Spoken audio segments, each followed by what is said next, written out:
வணக்கம். சமூகத்தின் இன்றைய பிரதான செய்திகளுக்காக உங்களோடு இணைந்து கொள்ளும் நான் இராசரத்தினம் மார்சன். விரிவான செய்திகளுக்குள் செல்லும் முன்னர் முதலில் தலைப்புச் செய்திகள். முன்னாள் ராஜாங்க அமைச்சர் லோகான் ரத்வத் திடீர் மரணம்.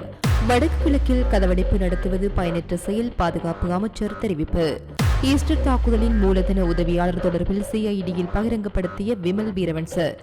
நல்லூரில் குவிக்கப்பட்டுள்ள 600 போலீசார் திருடர்களின் புகைப்படங்களும் காட்சி. புங்குடுதீவில் வெட்டிக் கொள்ளப்பட்ட நபருக்கு நீதி வேண்டும், சடலத்துடன் பொதுமக்கள் வீதி மறியல் போராட்டம். கேரிசம்பாவிற்கு தட்டுப்பாடா, சர்ச்சைக்கு முற்றுப்புள்ளி வைத்து அமைச்சர். கட்டைக்காட்டு கப்பலேந்தி மாதா திருவிழா, ஆயிரக்கணக்கான பக்தர்கள் பங்கேற்பு. முத்துநகர் நிலப்பிரச்சினை, மக்களை இன்னும் தவறாக வழிநடத்தும் குழு, பிரதி அமைச்சர் விடுத்த எச்சரிக்கை. பயங்கர ஆயுதங்களுடன் விமான கட்டுநாயக்க நிலைய பாதுகாவலர் கைது. சத்திர சிகிச்சை நிபுணர் வைத்தியர் சுதர்சன் மாரடைப்பால் மரணம்.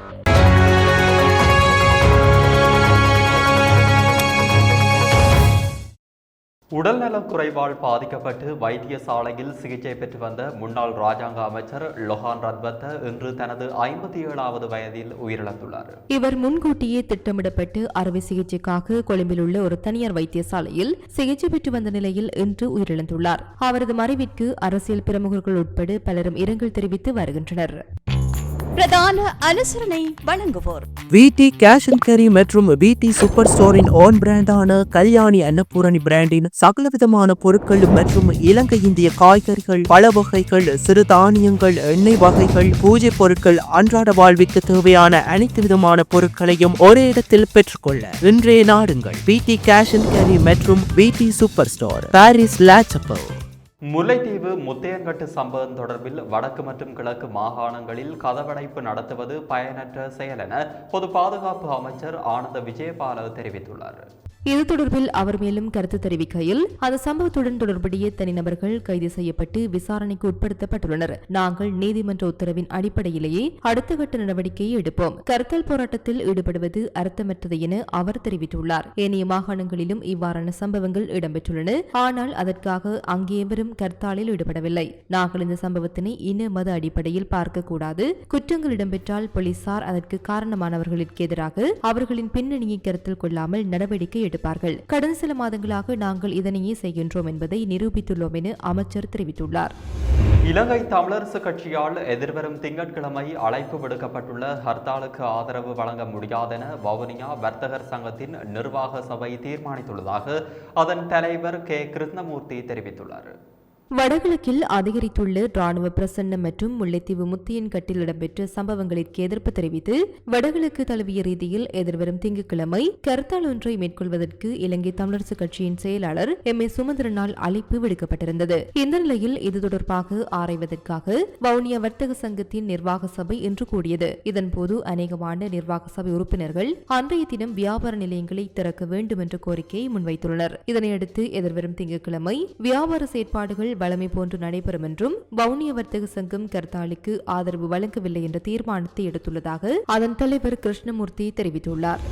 இந்த நிலையில் எதிர்வரும் திங்கட்கிழமை அனுஷ்டிக்கப்படவுள்ள பொது முடக்கத்திற்கு வடகிழக்கு மக்கள் பூரண ஆதரவினை வழங்க வேண்டும் என்று முன்னாள் வடக்கு மாகாண சபை உறுப்பினர் செந்தில்நாதன் மயூரன் வேண்டுகோள் விடுத்துள்ளார். இதேவேளை காரைதீவின் பொதுமக்கள் சார்பாகவும் கட்சியினரின் முன்னெடுப்பிற்கு அமைவாக கருத்தால் நிகழ்விற்கு பூரணமான ஒத்துழைப்பை வழங்குவதாக காரைதீவு பிரதேச சபையின் தவிசாளர் சுபாஸ்கரன் தெரிவித்தார். காரைதீவு பிரதேச சபையின் 2வது அமர்வு இன்று பிரதேச சபையின் தவிசாளர் தலைமையில் சபை உறுப்பினர்களுடன் இடம்பெற்ற போது அவர் இந்த அறிவிப்பை வெளியிட்டார். ஈஸ்டர் தாக்குதல் தொடர்பில் நான் கூறிய கருத்து சம்பந்தமாக வாக்குமூலம் ஒன்றை பெற்றுக்கொள்வதற்காகவே குற்றப்புலனாய்வு திணைக்களத்திற்கு அழைக்கப்பட்டதாக முன்னாள் நாடாளுமன்ற உறுப்பினர் விமல் வீரவன்ச தெரிவித்துள்ளார். இன்று காலை குற்றப்புலனாய்வு திணைக்களத்தில் முன்னிலையான அவர் ஊடகங்களுக்கு கருத்து தெரிவிக்கையில், சர்வதேசத்தில் அங்கீகரிக்கப்பட்டு அமெரிக்காவின் FBI நிறுவனம் ஈஸ்டர் தாக்குதலுக்கு மூலதன உதவி செய்தவர் ஜிப்ராஹிம் என்ற வர்த்தகர் என குறிப்பிட்டுள்ளது. ஈஸ்டர் தாக்குதலின் போது அவரின் மகள்கள் 2 மற்றும் மருமகள் தற்கொலை குண்டு தாக்குதலில் கொல்லப்பட்டனர். ஜிப்ராஹிம் தொடர்பில் முன்னாள் குற்றப்புலனாய்வு அதிகாரி நிரந்த ஜெயவர்தன போலீஸ் உயர் அதிகாரிகளுக்கு தகவல் வழங்கியும் நடவடிக்கைகள் எடுக்கப்படவில்லை. அந்த அதிகாரி ஓய்வூதியம் கூட இல்லாமல் வீட்டுக்கு அனுப்பப்பட்டுள்ளார். ஆனால் தாக்குதல் தொடர்பில் தகவல் தெரிந்தும் அறிவிக்காமல் இருந்தவர்கள் மீண்டும் சேவையில் இணைத்துக் கொள்ளப்பட்டுள்ளனர் என குறிப்பிட்டுள்ளார். நல்லூர் ஆலய விசேட உற்சவங்களில் 600 போலீசார் பாதுகாப்பு கடமையில் ஈடுபடுத்தப்பட்டுள்ளதாக யாழ்ப்பாண மாவட்ட சிரேஷ்ட போலீஸ் அத்தியட்சகர் தெரிவித்துள்ளார். வரலாற்று பிரசித்தி பெற்று நல்லூர் கந்தன் ஆலய வருடாந்த உற்சவத்தை முன்னிட்டு போலீசாரால் விசேட பாதுகாப்பு ஏற்பாடுகள் மேற்கொள்ளப்பட்டுள்ளதாக ஜாழ் மாவட்ட சிரேஷ்ட போலீஸ் அத்தியட்சர் APS J மகா தெரிவித்தார். எதிர்வரும் வாரம் நல்லூர் ஆலயத்தில் விசேட உற்சவங்கள் இடம்பெற உள்ள நிலையில் பெருமளவான பக்தர்கள் நல்லூர் கந்தன் ஆலயத்திற்கு வருகை தருவர் என எதிர்பார்க்கப்படுகின்றது. ஆலயத்திற்கு வரும் பக்தர்களின் பாதுகாப்பினை கருத்தில் கொண்டு திருட்டுகளை தடுக்கும் முகமாகவும் வடக்கு மாகாணத்தின் ஏனைய மாவட்டங்களில் இருந்து விசேட போலீஸ் அணியினர் நல்லூர் ஆலய பாதுகாப்பு என வரவழைக்கப்பட்டுள்ளனர். அத்தோடு தென்பகுதி மற்றும் இலங்கை ஏனைய பகுதிகளில் இருந்து திருட்டுடன் தொடர்புடைய பல்வேறு சந்தேக நபர்களை இனங்காணக்கூடிய போலீஸ் அணியொன்றும் நல்லூர் ஆலய உற்சவத்திற்கு வரவழைக்கப்பட்டுள்ளதாகவும் தெரிவித்தார். அத்தோடு குறிப்பாக ஏற்கனவே பல திருட்டு சம்பவங்களும் தொடர்புடையவர்கள் தொடர்பிலான புகைப்படங்களையும் ஆலய நுழைவாயில்களில் காட்சிப்படுத்தப்பட உள்ளதாகவும் அவ்வாறு புகைப்படத்தில் காட்சிப்படுத்தப்பட்டவர்கள் யாராவது ஆலய வளாகத்தில் இனம் காணப்பட்டால் பொதுமக்கள் உடனடியாக போலீசாருக்கு தகவல்களை வழங்குவதன் மூலம் உரிய சந்தேக நபரை விரைவில் கைது செய்யக்கூடியதாக இருக்கும் எனவும் தெரிவித்தார். யாழ்ப்பாணம் புங்குடுதீவு பகுதியில் வெட்டி கொல்லப்பட்டவரின் சடலத்துடன் பொதுமக்கள் இன்று வீதி மறியல் போராட்டத்தை முன்னெடுத்தனர். கடந்த 10ஆம் தேதியன்று தனது வீட்டில் இருந்த வேளை வெட்டி படுகொலை செய்யப்பட்டு ஐயாத்துறை அற்புதராசாவின் கொலைக்கு நீதி வேண்டியும் கொலையாளிகளை விரைந்து கைது செய்ய கோரியும் இந்த போராட்டம் சுமார் 2 மணி நேரம் இடம்பெற்றது. புங்குடுதீவு தனியார் போக்குவரத்து சங்கத்தினர் மற்றும் மக்கள் இணைந்து இன்றைய தினம் இந்த கவனஈர்ப்பு போராட்டத்தை முன்னெடுத்தனர். போராட்டத்தில் ஈடுபட்டவர்கள் கருத்த கொடியை பறக்கவிட்டு பதாதைகளை ஏந்தி கோஷமிட்டவாறு போராட்டத்தில் ஈடுபட்டனர். இதனால் புங்குடுதீவு ஜாழ்ப்பாணம் இடையேயான போக்குவரத்து சேவைகள் இன்றைய தினம் இடம்பெறவில்லை என்பதும் குறிப்பிடத்தக்கது. அதற்கான மறியல் போராட்டத்தை இதில் நடத்துகின்றோம். எங்களுக்கான முடிவுகளை தர வேண்டும்.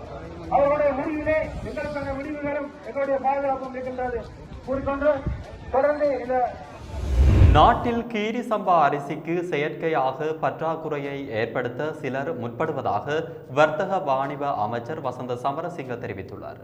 அனுராதபுரம் பகுதியில் இடம்பெற்ற நிகழ்வொன்றில் கலந்து கொண்டு அவர் இந்த விடயத்தை குறிப்பிட்டுள்ளார். இதற்கான தீர்வு கிடைக்கப்பெறாவிட்டால் கேரி சம்பவுக்கான மாற்று அரிசியை வெளிநாடுகளிலிருந்து இறக்குமதி செய்ய தீர்மானிக்கப்படும் என அவர் சுட்டிக்காட்டியுள்ளார். சந்தையில் கீரி சம்பாவிற்கு மாத்திரமே பற்றாக்குறை நிலவுகிறது. எனவே கீரி சம்பாவுக்கான மாற்று அரிசியை இறக்குமதி செய்ய முடிவு செய்துள்ளோம். ஆனால் இதற்கான இறுதி முடிவு எதுவும் இதுவரை எடுக்கப்படவில்லை. தற்போது சிறுபோக அறுவடை இடம்பெறுகின்றமையும் இதற்கான பிரதான காரணமாகும். இருப்பினும் நவம்பர், டிசம்பர் மற்றும் ஜனவரி மாதங்களில் கீரி சம்பா பற்றாக்குறை மேலும் மோசமடையுமானால் கீரி சம்பாவுக்கான மாற்று அரிசி வகையான GR11 40,000 மெட்ரிக் டன் அரிசியை இறக்குமதி செய்ய முடிவெடுக்கப்படும். பொலனறுவையின் களஞ்சிய சாலைகளில் மட்டும் 85,000 மெட்ரிக் டன் கீரி சம்பா இருப்பதாக நாங்கள் நினைக்கின்றோம். அதில் ஒரு தொகை சந்தைக்கு விடுவிக்கப்படுமானால் இந்த பிரச்சினைக்கான தீர்வை எட்ட முடியும் என அமைச்சர் வசந்த சமரசிங்க குறிப்பிட்டுள்ளார்.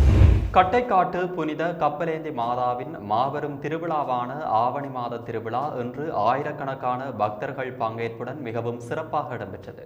யாழ்ப்பாணம் வடமராட்சி கிழக்கு கட்டைக்காட்டு பங்கின் வரலாற்று சிறப்புமிக்க கப்பலேந்தி மாதாவின் ஆலய திருவிழாவானது புதிதாக நிறுவப்பட்டு கப்பலேந்தி மாதாவின் திருச்சொருவு ஆசிர்வாதத்துடன் ஆரம்பமானது. இத்திருவிழா திருப்பலியானது கட்டைக்காட்டு பங்கு தந்தை வனபிதா அமல்ராஜ் தலைமையில் ஆரம்பமாகியதுடன் கூட்டு திருப்பலியாக திருவிழா திருப்பலியானது ஒப்புக் கொடுக்கப்பட்டது.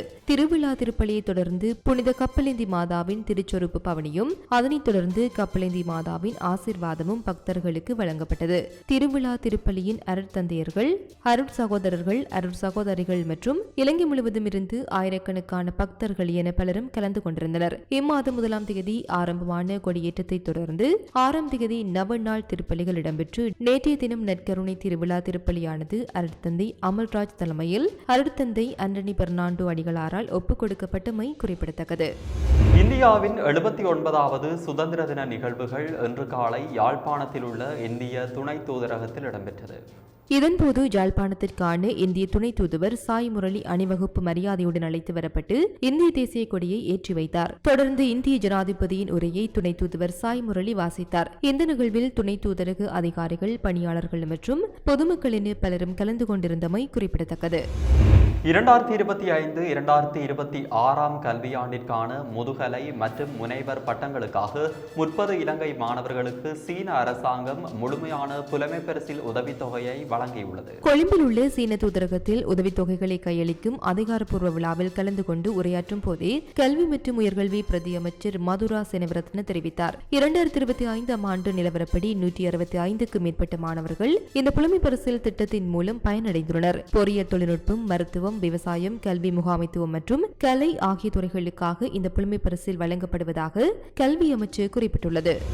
நீதிமன்ற உத்தரவுகள் அல்லது சட்ட சிக்கல்கள் இல்லாத அனைத்து நிலங்களையும் விவசாயிகள் விவசாயத்திற்கு பயன்படுத்துவதற்கு அனுமதிப்பதென்று முடிவு செய்யப்பட்டுள்ளதாக வெளியுறவு மற்றும் வெளிநாட்டு வேலை வாய்ப்புகள் பிரதி அமைச்சர் அருண் ஹேமச்சந்திரா தெரிவித்துள்ளார். திருகோணமலை முத்துநகர் காணி பிரச்சினை குறித்து பிரதி அமைச்சர் நேற்று வெளியிட்டுள்ள ஊடக அறிக்கையில் இவ்வாறு தெரிவித்துள்ளார். அதில் மேலும் தெரிவிக்கப்பட்டிருப்பதாவது, முத்துநகர் நிலப்பிரச்சினை ஜூலை 29, 2025 அன்று அடிப்படையில் தீர்க்கப்பட்டுள்ளது. மாவட்ட செயலகம் முன் நடைபெற்ற போராட்டத்திற்கு முன்பே இந்த முடிவு எடுக்கப்பட்டது. நீதிமன்ற உத்தரவுகள் அல்லது சட்ட சிக்கல்கள் இல்லாத அனைத்து நிலங்களையும் விவசாயிகள் விவசாயத்திற்கு பயன்படுத்த அனுமதிக்க முடிவு செய்யப்பட்டுள்ளதாக அதில் தெரிவிக்கப்பட்டுள்ளது. மொத்த நிலத்தில் சுமார் 10% சூரிய சக்தி நிறுவனங்கள் வேலை செய்ய தொடங்கிய இடமாகும். அந்த பகுதிகளை மட்டுமே பயன்படுத்த முடியாது. பாதிக்கப்பட்ட விவசாயிகளுக்கு உதவி வழங்கவும் நிலங்களை திருப்பித் தரவும் ஏற்கனவே நடவடிக்கைகள் எடுக்கப்பட்டுள்ளது. பிரச்சனைகள் தீர்க்கப்பட்டு விட்டதாக அறிந்து ஒரு குழு இன்னும் மக்களை தவறாக வழிநடத்த முயற்சிப்பதாகவும் அவர்களின் நோக்கம் பிரச்சனையை தீர்ப்பது அல்ல, நாட்டின் ஸ்திரத்தன்மையை உருவாக்குவதாகும் என்றும் தெரிவிக்கப்பட்டுள்ளது. மினுவாங்குடை வைத்தியசாலைக்கு அருகிலுள்ள ஒரு வீட்டில் இருந்து T56 ரக துப்பாக்கி மற்றும் பல்வேறு ஆயுதங்களுடன் சந்தேக நபர் ஒருவர் கைது செய்யப்பட்டுள்ளார். மினுவாங்குடை போலீஸ் நிலைய அதிகாரிகள் குழுவிற்கு கிடைத்த தகவலின் பேரில் இன்று நடத்தப்பட்ட சோதனையின் போது இந்த ஆயுதங்கள் மீட்கப்பட்டுள்ளன. விசாரணையில் சந்தேக நபர் கட்டுநாயக்க சர்வதேச விமான நிலையத்தில் பாதுகாப்பு அதிகாரியாக பணிபுரியும் 45 வயதுடைய மினுவாங்குடை பகுதியை சேர்ந்தவர் என தெரியவந்துள்ளது. இதன்படி சந்தேக நபரிடமிருந்து T56 ரக துப்பாக்கி, ஒரு கைத்துப்பாக்கி, T56 தோட்டாக்கள், கைத்துப்பாக்கி தோட்டாக்கள், 3 வாள்கள் மற்றும் 2 கத்திகளையும் மீட்டுள்ளனர். யாழ்ப்பாணம் போதனா வைத்தியசாலையின் சத்திர சிகிச்சை நிபுணர் வைத்தியர் சுதர்சன் மாரடைப்பால் உயிரிழந்துள்ளார். குறித்த வைத்தியர் தனிப்பட்ட தேவைக்காக கொழும்பு சென்ற நிலையில் அங்கு உயிரிழந்துள்ளார். குலைவழி சத்திர சிகிச்சையின் இமயம் என்று அழைக்கப்படும் வைத்தியர் சுதர்சனின் மரணத்திற்கு பலரும் இரங்கல் தெரிவித்து வருகின்றமை குறிப்பிடத்தக்கது. இத்துடன் சமூகத்தின் இன்றைய பிரதான செய்திகள் நிறைவடைகின்றன. தொடர்ந்தும் சமூகத்துடன் இணைந்திருங்கள். நன்றி, வணக்கம். இது போன்ற செய்திகளை தெரிந்து கொள்ள சமூகம் நியூஸ் சேனலை சப்ஸ்கிரைப் செய்து அருகில் உள்ள பெல் பட்டனை கிளிக் செய்யுங்கள். மேலும் இது போன்ற செய்திகளை உடனுக்குடன் தெரிந்து கொள்ள சமூகமீடியா.com என்ற இணையதளத்தின் வாயிலாகவும் எங்களுடன் இணைந்திருங்கள்.